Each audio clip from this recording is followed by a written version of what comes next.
Pensemos por un momento lo que sería recibir un mapa sumamente detallado de toda una vida humana. O sea, entregado el mismísimo día del nacimiento, desde el primer respiro hasta el último. Y con cada paso, cada decisión aparentemente espontánea o cada fracaso, ya trazado con tinta indeleble. Exacto, un guión inamovible, donde el libre albedrío es básicamente, pues, una ilusión óptica. No importa si una persona intenta girar el volante hacia la derecha con todas sus fuerzas, o sea, si el mapa dice izquierda, a la izquierda irá. Sin excepción, claro. A nivel filosófico es un concepto que, digamos, ofrece un sentido de orden absoluto en el universo, porque significa que alguien o algo tiene verdaderamente el control de todo. Ese nivel de orden es fascinante, sí, pero a la vez encierra una idea absolutamente aterradora. Porque, ¿qué pasa si ese mapa indica que el destino final es la ruina total? O la condenación eterna en términos religiosos. Justamente. Y que no hay absolutamente nada que hacer en toda una vida para cambiar ese trayecto. Ese es el abismo psicológico de la predestinación absoluta. ¿Es abrumador? Y de eso trata nuestra inmersión profunda de hoy, porque los documentos fuente que tenemos son extraordinarios. Estamos analizando extractos de la Confesión de Fe Presbiteriana Cumberland de 1883. Junto con registros históricos sobre su fundación y una imagen de archivo muy reveladora del año 1902. Yo soy la anfitriona y estoy fascinada con esto. ¿Y yo? Como experto invitado, estoy convencido de que es un conjunto de fuentes increíble. Nos permite ver la anatomía de un terremoto teológico. O sea, no estamos hablando de un debate académico aburrido a puerta cerrada en Europa. ¡Para nada! Estamos viendo cómo una inmensa angustia psicológica frente al destino impulsó una revolución real. Una que obligó a reescribir uno de los documentos religiosos más rígidos de la historia, la Confesión de Westminster. Y para entender el nivel de audacia, o sea, lo que requería desafiar ese texto, tenemos que situarnos en el lugar de los hechos.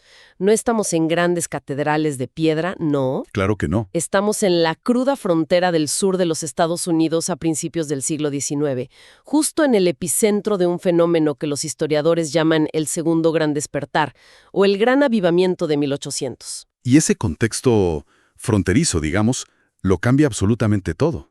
La vida en la frontera era durísima, impredecible y muchas veces corta. En ese entorno es donde estalla este avivamiento. Era una forma de fe intensamente personal, visceral, muy emocional. Imaginemos campamentos al aire libre con cientos o miles de personas reuniéndose durante días. Escuchando a predicadores apasionados, me imagino. Exacto, que llamaban al arrepentimiento inmediato. La premisa del avivamiento era simple. Ven tal como eres, arrepiéntete hoy, y tu vida puede cambiar ahora mismo. Y ahí es donde ocurre el gran choque de trenes. Porque, o sea, ese mensaje tan abierto chocaba de frente contra el muro de concreto de la ortodoxia calvinista estricta.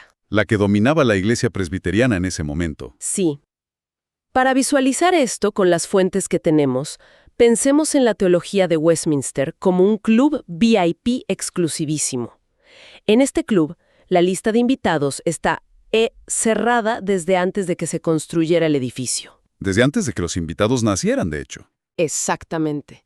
Si alguien no está en la lista de los elegidos, pues no entra. No importa cuánto golpee la puerta o cuánto ruegue. Y para proteger la soberanía de Dios, esa teología afirmaba que el ser humano no podía hacer absolutamente nada para ganarse un lugar en esa lista. Todo estaba ya predeterminado. Pero claro, el espíritu del Segundo Gran Despertar era como derribar las puertas de ese club, salir a las calles de la frontera y repartir volantes a gritos diciendo que cualquier persona podía entrar. Cualquiera que aceptara la invitación. Sí, y esta tensión nos lleva a un momento casi de película que relatan las fuentes. El 4 de febrero de 1810, en una humilde cabaña de troncos en el condado de Dixon, en Tennessee. La famosa rebelión de la cabaña de troncos. Allí estaban 3 reverendos, Finis Ewing, Samuel King y Samuel McAdoo, y deciden que ya no pueden sostener más esta contradicción y se separan formalmente de la iglesia. Es que, a nivel pastoral, su posición era insostenible. O sea, estos 3 hombres estaban inmersos en el avivamiento, predicando a multitudes desesperadas por encontrar esperanza. Su mensaje tenía que ser genuino, ¿no? Claro, no podían mentirles. Exacto. Si el destino de cada persona frente a ellos ya estaba fijado de antemano de forma inamovible, pues, ¿qué sentido lógico tenía el evangelismo apasionado? Ninguno. ¿Para qué rogarle a un hombre que cambie su vida y busque a Dios si su destino final ya se decidió hace una eternidad? Era una farsa. Totalmente. O sea, o crees en el llamado universal que estás predicando ahí en la carpa, o crees en la lista VIP cerrada del documento que firmaste. No se puede mantener un pie en ambos botes. Y prefirieron hundir su relación con la institución madre antes que abandonar a la gente. Pero el problema es que, bueno, una vez que te separas, tienes que definir en qué crees por escrito. Y ahí entramos al núcleo de la controversia teológica. Westminster contra lo que pronto sería la Iglesia Presbiteriana Cumberland. Revisando los documentos, hay un texto que, la verdad, me voló la cabeza por lo directo que es. Te refieres a la Declaración Breve de 1813, seguro. Esa misma, emitida por el Sínodo de Cumberland. Básicamente, marcan sus puntos de fractura exactos. Y el más fuerte es su rechazo frontal a la doctrina de la elección incondicional. Y a la reprobación, claro. Sí, para ponerlo sencillo, la elección incondicional tradicional era como una lotería donde los boletos ganadores y perdedores ya se asignaron antes de que el juego empezara. Cumberland dice no. Eso hace a Dios el autor del mal. Destruye la responsabilidad humana por completo.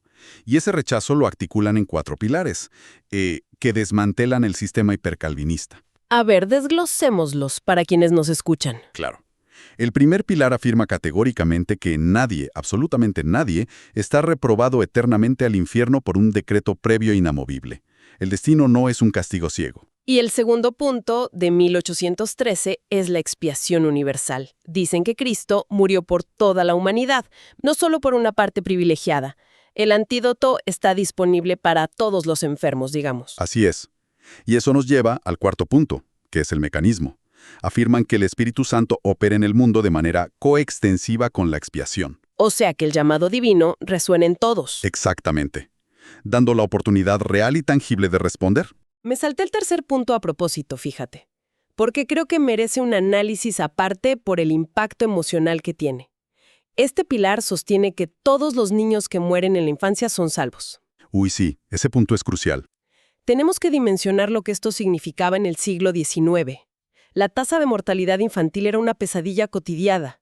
Casi no había familia que no hubiera enterrado a un bebé. Era un dolor constante. Y la ortodoxia de Westminster era, en el mejor de los casos, pues fría al respecto. Era un vacío pastoral aterrador. No te daban consuelo. Nada. Bajo la predestinación estricta, un ministro no podía mirarle a los ojos a unos padres desconsolados y asegurarles que su bebé estaba en el cielo. La respuesta técnica era, bueno, solo si el niño estaba entre los elegidos. Qué duro escuchar eso. Era una teología que dejaba a los seres humanos en una orfandad emocional tremenda frente a la tragedia. Todo por proteger la majestad de Dios. Entonces, garantizar por escrito que esos niños estaban a salvo, el alivio para miles de padres es simplemente inconmensurable. Es la empatía modificando el dogma. Totalmente de acuerdo. Pero a ver, aquí tengo que hacer una pausa. Hay algo que me dejó bastante confundida al revisar los textos fuente, y necesito que me lo expliques. A ver, dime, ¿qué encontraste? Leí la Confesión de Fe de 1883, que se supone es la versión pulida y final.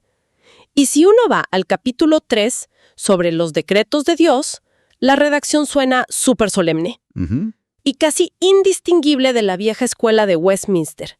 Habla literalmente de predestinación. ¿No es una contradicción enorme? O sea, rechazan la predestinación estricta en 1813, pero 70 años después publican esto. Es una excelente observación. A simple vista parece que retrocedieron, pero las fuentes nos dan una clave. Hay una nota teológica breve que explica esto. Los redactores de Cumberland se consideraban profundamente presbiterianos. O sea, no querían romper con todo. Exacto. Amaban su herencia histórica. No querían ser vistos como herejes revolucionarios, así que tomaron una decisión, fascinante. Mantuvieron la estructura y el vocabulario clásico por respeto, pero cambiaron la interpretación pastoral. Pero ¿cómo logras mantener el mismo vocabulario y cambiar el significado? Suena un truco de magia. Lo lograron inyectando la doctrina de la gracia libre en todo el documento. El cambio real no está en el capítulo 3, sino en el capítulo 9, que trata sobre el libre albedrío. Ah, ahí es donde hacen la cirugía mayor. Sí, a corazón abierto. El texto afirma que aunque el ser humano está caído cuando Dios lo llama, lo capacita para, y cito, querer y hacer libremente lo que es espiritualmente bueno. Ah, claro. Entonces no es que Dios los obligue a salvarse como marionetas, sino que les devuelve la capacidad de elegir que habían perdido. Precisamente, despojaron al hipercalvinismo de su determinismo asfixiante. Su postura fue, sí, Dios es soberano, pero su decreto más supremo fue crear a la humanidad con la capacidad genuina de responder libremente. Dios elige que el ser humano puede elegir. ¡Qué brillante! Es un giro filosófico enorme. Pero me imagino que llegar a ese nivel de filigrana no fue fácil, ¿eh? Cambiar un texto fundacional no se hace tachando párrafos con un lápiz.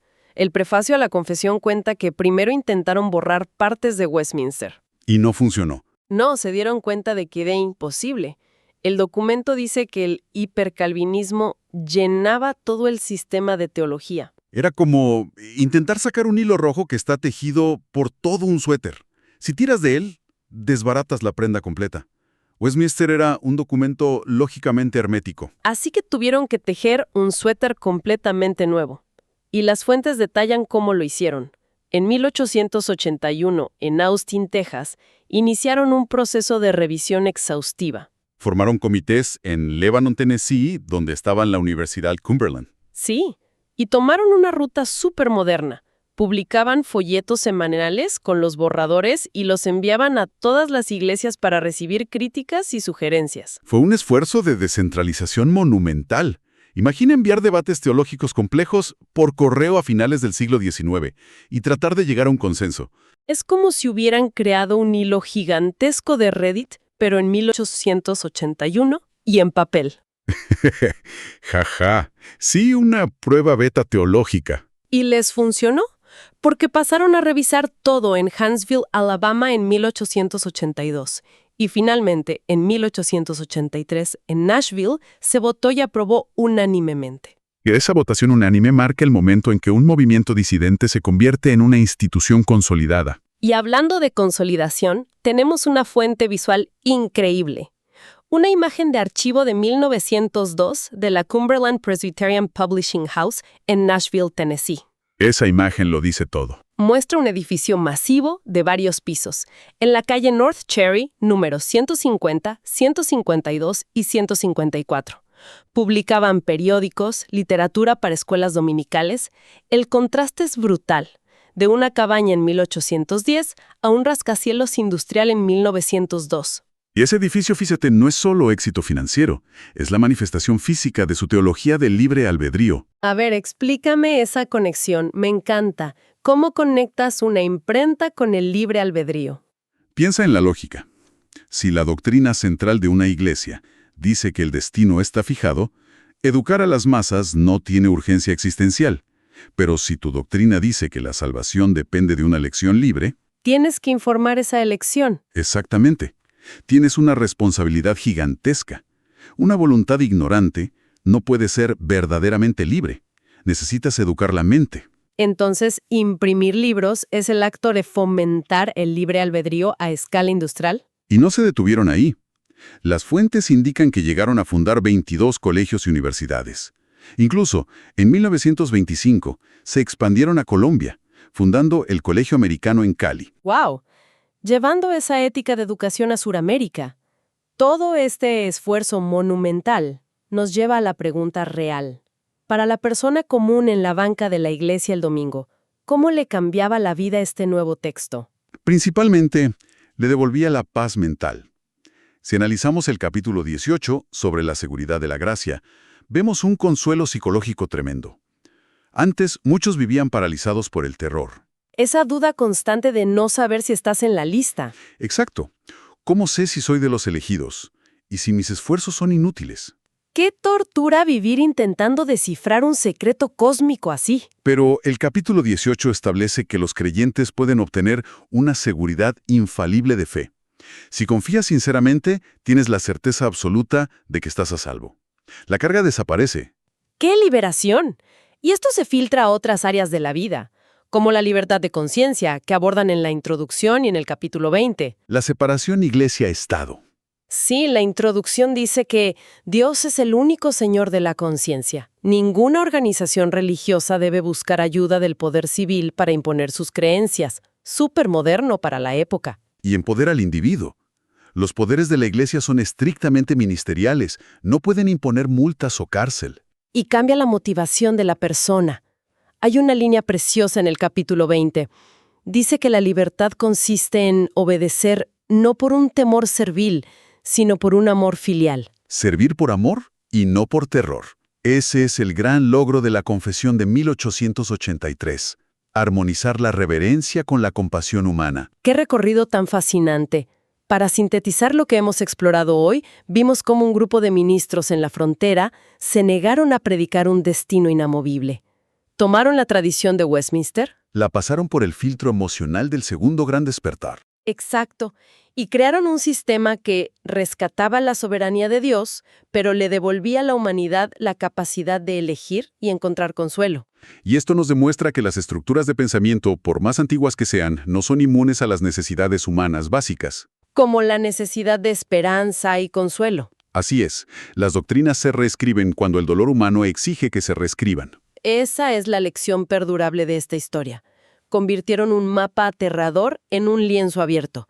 Y esto me deja con una pregunta para que quienes nos escuchan reflexionen esta semana. Si una institución tan arraigada pudo ser reescrita desde una cabaña de troncos, ¿qué grandes textos intocables de nuestra sociedad actual, ya sean dogmas económicos o leyes inflexibles, están esperando en este momento su propio gran despertar para ser reescritos?